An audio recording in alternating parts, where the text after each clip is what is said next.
신앙 고백하심으로 6월 24일 새벽 예배를 시작하도록 하겠습니다. 전능하사 천지를 만드신 하나님 아버지를 내가 믿사오며 그 외아들 우리 주 예수 그리스도를 믿사오니 이는 성령으로 잉태하사 동정녀 마리아에게 나시고 본디오 빌라도에게 고난을 받으사 십자가에 못 박혀 죽으시고 장사한 지 사흘 만에 죽은 자 가운데에서 다시 살아나시며 하늘에 오르사 전능하신 하나님 우편에 앉아 계시다가 저리로서 산자와 죽은 자를 심판하러 오시리라.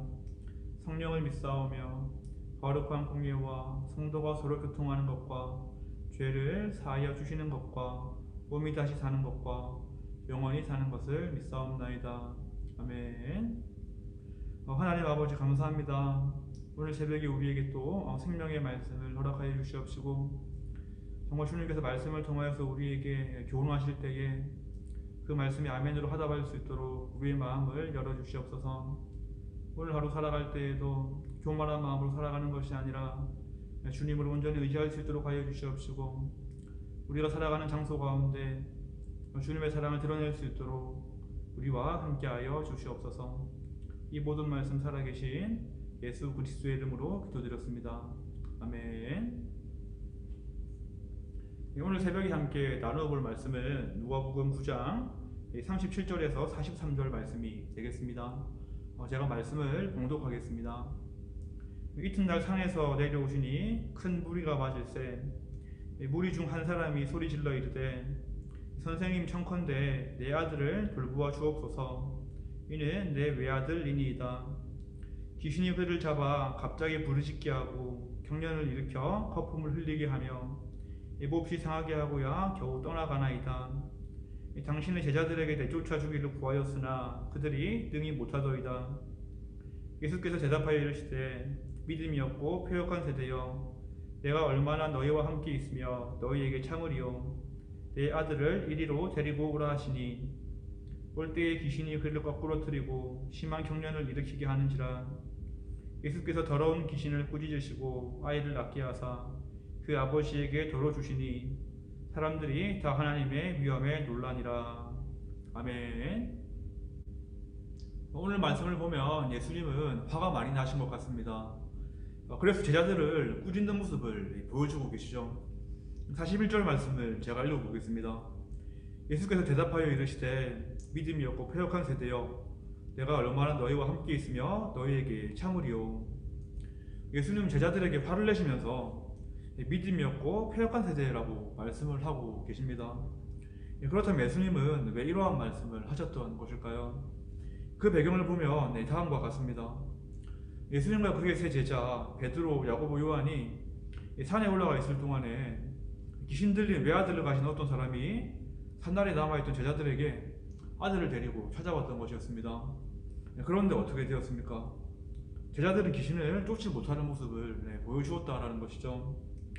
이 사건이 있은 후에 예수님은 산에서 내려오신 것이었는데 귀신 들린 나의 아버지는 주님을 보자마자 달려옵니다. 그리고 제자들에게 부탁을 했지만 귀신을 쫓지 못했다는 사실을 말했던 것이었죠. 그래서 이 아이의 아버지는 예수님께 이렇게 말하고 있습니다. 40절 말씀입니다. 당신의 제자들에게 내쫓아 주기를 구하였으나 그들이 능히 못하더이다. 이 말을 들은 예수님은 제자들에게 믿음이 없고 패역한 세대라는 말씀을 하셨던 것이었습니다. 그리고 어떻게 하십니까? 직접 귀신을 쫓는 모습을 보여주었던 것이었죠. 시간이 조금 지나서 제자들은 왜 자신들은 귀신을 쫓지 못했냐라고 주님께 물어봅니다. 누가복음에는 나와 있지 않지만 평행 본문인 마태복음과 마가복음을 보면 예수님은 이렇게 답을 하고 계시죠. 먼저 마태복음 17장 19절에서 20절 말씀을 제가 읽어보겠습니다. 이때 제자들이 조용히 예수께 나와 이르되 우리는 어찌하여 쫓아내지 못하였나이까? 이르시되 너희 믿음이 작은 까닭이라. 진실로 너희에게 이르노니 만일 너희에게 믿음이 겨자씨 한 알만큼만 있어도 이 산을 명하여 여기서 저기로 옮겨지라 하면 옮겨질 것이요 또 너희가 못할 것이 없느니라. 아멘. 같은 평행 본문인 마가복음에서 주님께서는 이렇게 말씀하십니다. 마가복음 9장 28절에서 29절 말씀입니다. 집에 들어가시며 제자들이 조용히 묻자오되 우리는 어찌하여 능히 그 귀신을 쫓아내지 못하였나이까. 이르시되 기도 외에 이에 다른 것으로는 이런 종류가 나갈 수 없느니라. 아멘. 결국 예수님의 말씀대로 보자면 분명히 제자들은 믿음이 부족했던 것이었고 기도가 없었다는 사실을 우리는 확인할 수가 있습니다. 그런데 귀신을 쫓지 못하고 기도를 조금 안 했다고 해서 믿음이 없고 패역한 세대라고 말씀하신 것은 조금 과하게 느껴지는 부분도 있죠. 그렇게 분명히 다른 이유가 있기 때문에 예수님은 이러한 심한 말로 제자들을 책망하셨던 것이었습니다. 사실 예수님의 제자들은 귀신을 쫓고 병을 고치는 권세를 부여받은 상태였습니다. 전도 여행을 떠날 때에 예수님은 병을 고치는 능력과 권위를 주셨기 때문이었죠. 9장 1절을 통해서 우리는 그 사실을 확인할 수가 있는데 제가 말씀을 읽어보도록 하겠습니다. 예수께서 12제자를 불러 모으사 모든 귀신을 제어하며 병을 고치는 능력과 권위를 주시고. 아멘. 이 사실을 알고 있었기에 귀신들이 나의 아버지는 자신의 아들을 제자들에게 데리고 왔던 것이었습니다. 그런데 어떻습니까? 제자들은 아무런 능력도 발휘하지 못하는 모습을 보여주었다라는 것이죠. 그렇다면 왜 제자들은 주님이 주신 능력을 발휘할 수 없었던 것일까요? 그 이유는 자신들이 예수님의 제자라는 사실 때문에 그 직분적인 위치와 능력을 가지고 교만한 모습으로 변했기 때문이었습니다. 즉 하나님의 영광을 위한 것이 아니라 자신들만을 위한 사역을 했기 때문에 이러한 상황이 발생할 수밖에 없었던 것이었죠. 물론 처음에는 그렇지 않았을 것입니다. 처음에 예수님께 능력과 권능을 받았을 때에는 겸손한 마음으로 사역을 했을 것입니다. 그래서 예수님의 능력이 크게 드러날 수 있었던 것이었죠. 그런데 시간이 지나면서 어떻게 된 것입니까? 제자들의 마음에는 점점 교만한 마음이 커지기 시작했던 것이었습니다. 그 모습이 바로 믿음이 없고 패역한 세대의 모습이었다라는 것이죠. 믿음이 없고 패역한이라는 말을 보면 현대인의 성경으로는 믿음이 삐뚤어졌다라는 표현으로 사용이 되고 있고, 그 NIV 성경과 킹 제임스 성경을 보면 외고집에 불법에 사악한이라는 말로 번역이 되어 있습니다. 결국 제자들의 모습은 불신앙의 모습과 다를 바 없는 것임을 우린 말씀을 통해서 확인해 볼 수 있다는 것이죠. 그렇다면 이러한 모습이 왜 불신앙의 모습이겠습니까? 바로 하나님이 주신 능력이 곧 자신의 영광을 위한 우상으로 둔갑되었기 때문입니다. 제자들은 예수님의 이름으로 능력을 행했었지만 분명히 이러한 모습은 불법을 행하는 자들의 모습이었다라는 것이죠. 마태복음 7장을 보아도 주님의 이름으로 능력을 행하지만 주님은 이들에게 불법을 행하는 자들이라고 질책을 하셨습니다. 이들은 하나님의 이름으로 사역은 했지만 그 열매는 주님을 위한 것이 아니라 자신들의 것이었기 때문이었습니다. 그런데 지금 제자들도 똑같은 모습을 보여주고 있다라는 것이죠. 그런데 이와 다르게 예수님은 능력과 권능을 행하실 때에 어떠한 모습을 보여주었습니까? 예수님은 항상 자신의 능력을 과시했던 것이 아니라 하나님 아버지의 영광을 드러내었습니다. 예수님은 하나님의 위엄과 영광을 드러내는 사역을 통해서 믿음이 없는 자들을 믿음이 있는 자들로 변화시키려는 것이 목적이었습니다. 그런데 제자들의 목적은 무엇이 되어 있었습니까? 하나님은 사라지고 자신들의 영광만 추구했던 것이었죠. 그 순간 기도의 능력은 사라질 수밖에 없었고 믿음 또한 삐뚤어지게 되어버렸던 것이었습니다. 그런데 우리는 이 말씀을 보면서 과연 우리에게는 이러한 모습이 없는가 한번 자문을 해볼 필요가 있습니다. 우리도 충분히 실패한 제자들의 모습과 같은 모습을 가지고 있을 수 있습니다. 예수님을 처음 만났을 때 우리는 그 은혜에 감격해서 주님의 이름으로 사랑을 베풀었고 주님의 이름으로 섬겼고 주님의 이름으로 헌신하는 우리의 모습이 있었습니다. 그런데 신앙의 연수가 지나갈수록 어떻게 됩니까?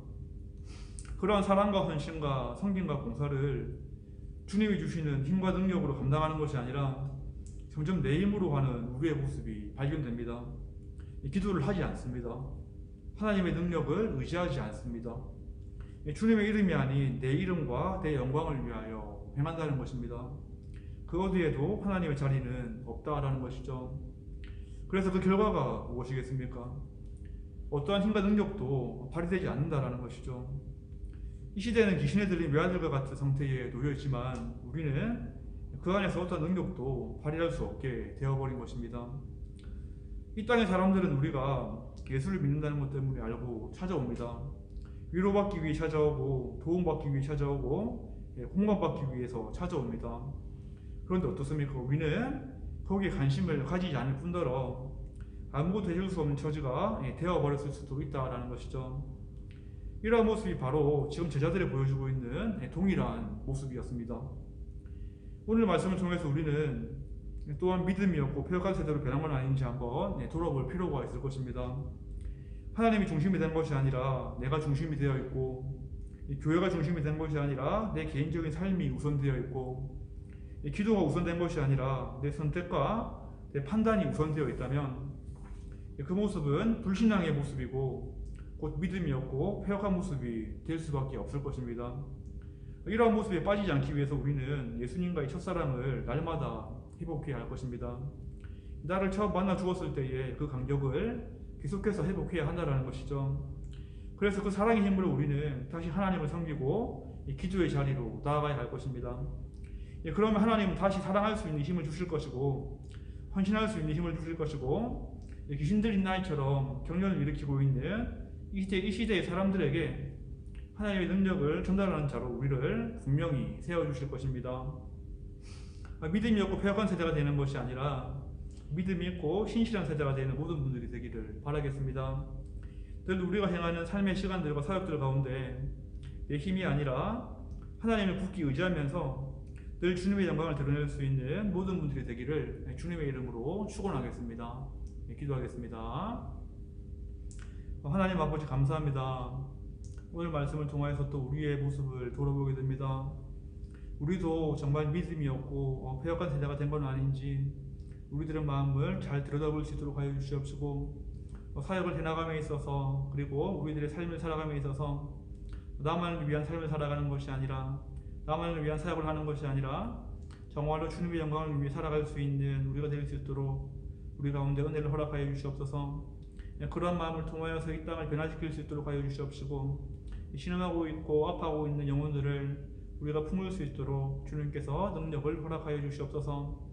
오늘 살아갈 때에도 주님께서 함께하여 주시옵시고, 이러한 주님을 의지하는 모습을 통하여서 위로가 필요한 자들에게 위로를 전할 수 있도록 우리의 삶을 사용하여 주시옵소서. 이 모든 말씀 살아계신 예수 그리스도의 이름으로 기도드렸습니다. 아멘. 주기도문 하심으로 예배를 마치도록 하겠습니다.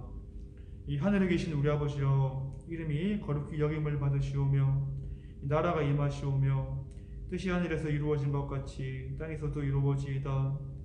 오늘 우리에게 일용할 양식을 주시옵고 우리가 우리에게 죄 지은 자를 사하여 준 것 같이 우리 죄를 사하여 주시옵고 우리를 시험에 들게 하지 마시옵고 다만 악에서 구하시옵소서. 나라와 권세와 영광이 아버지께 영원히 있사옵나이다.